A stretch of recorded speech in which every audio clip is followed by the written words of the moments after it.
Salut, aujourd'hui on va parler des avantages et les inconvénients de la carte grise collection.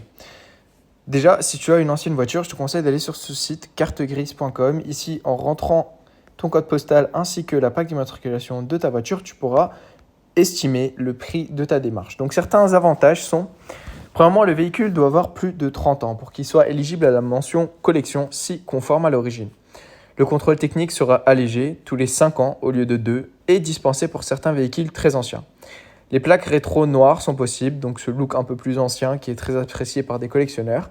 La circulation plus souple, pas de restrictions géographiques, y compris dans certaines zones à faible émission ZFE.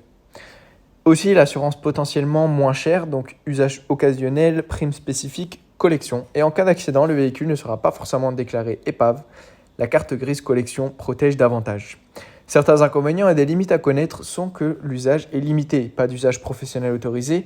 Le véhicule collection ne pas être la voiture de doit être la voiture de loisir uniquement. Les conditions d'origine, le véhicule doit garder ses caractéristiques d'origine, sinon il peut perdre le statut collection. Bien sûr, il y aura des démarches à faire, donc il faut fournir des attestations spécifiques pour obtenir la mention collection, donc comme sur ce site.